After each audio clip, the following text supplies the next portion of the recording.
Hello friends, मैं Farah Hasan. Welcome to my channel. Friends, मैं आज आपको प्रीपोजिशन टॉपिक के बारे में बताने वाली हूँ इन इंग्लिश ग्रामर कि प्रीपोजिशन क्या है, उसका क्या वर्ड मीनिंग है, प्रीपोजिशन से आप क्या समझते हैं। ये सारी बातें मैं आपको बताने वाली हूँ। तो चलिए स्टार्ट करते हैं कि प्रीपोजिशन होता क्या है। प्रीपोजिशन सिर्फ एक वर्ड नहीं है। प्रीपोजिशन जो है एक सेंटेंस को मीनिंग देता है और एक रिलेशन शो करता है दो नाउन्स के बीच में। तो चलिए बताते हैं आपको कि प्रीपोजिशन की डेफिनेशन क्या है। प्रीपोजिशन प्रायः किसी नाउन या प्रोनाउन से पहले आकर नाउन या प्रोनाउन का संबंध सेंटेंस के दूसरे नाउन के साथ रिलेशन शो करता है। तो इसको चलिए कि एग्जाम्पल से समझ लेते हैं कि the book is on the table. यहाँ पे ऑन जो है हमारा प्रपोजिशन है, ये टेबल नाउन से पहले आया हुआ है। तो ये क्या शो करता है, ये टेबल नाउन से पहले आया है और हमारे सेंटेंस में दूसरा नाउन बुक है। तो ये बुक नाउन और टेबल नाउन के बीच एक रिलेशन शो कर रहा है कि book is on the table, book table पर है। तो ये एक तरह से कह सकते हैं कि प्रपोजिशन जो है दो नाउन या प्रोनाउन के बीच रिलेशन शो करता है या उनको जोड़ने का काम करता है। ठीक है फ्रेंड, एक दूसरा एग्जांपल और है, हम उस दूसरे एग्जांपल से भी समझ सकते हैं। जैसे she came into the room, वो रूम में आया, रूम के अंदर आया। यहाँ पे इनटू क्या है, प्रपोजिशन है। ये रूम नाउन से पहले आया है।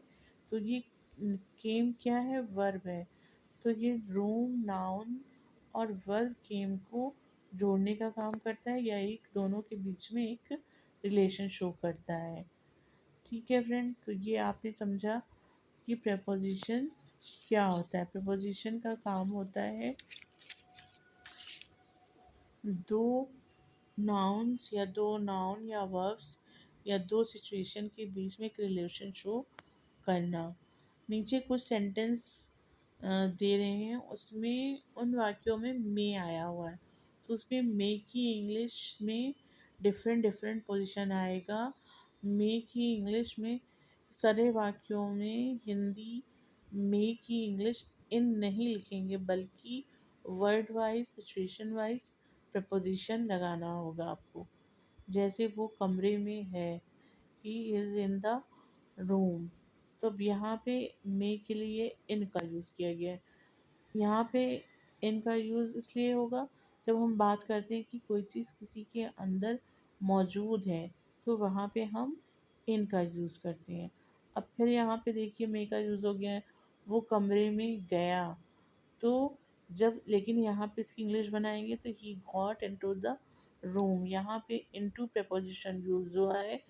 तो इसका मतलब ये हुआ कि जब कोई चीज़ भीतर बाहर से भीतर की ओर जाती है या कोई सिचुएशन एक अवस्था से दूसरी अवस्था में बदलती है, तो वहाँ पे हम इनटू का यूज़ करते हैं। वो कमरे में गया मतलब बाहर से अंदर की तरफ गया, तो यहाँ पे हम मे की जगह इन न लगा के इनटू लगाएंगे। अब एक और दूसरा एग्जांपल देख लीजिए, वो 10 रुपए में कलम खरीदा।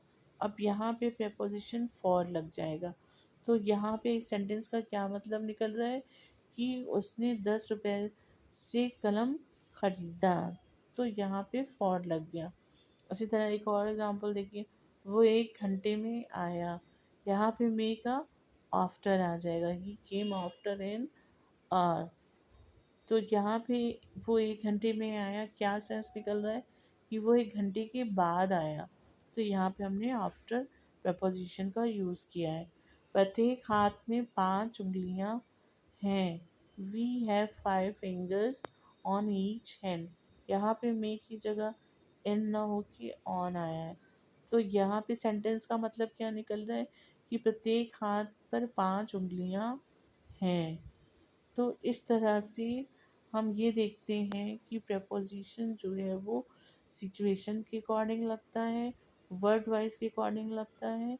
अगर उसकी मीनिंग एक्चुअल में क्या है वो ना देख कर के हमें ये देखना होगा कि हमारा सेंटेंस किस सिचुएशन के बारे में बात कर रहा है, उसी के अकॉर्डिंग हमें प्रेपोजिशन यूज़ करना होगा।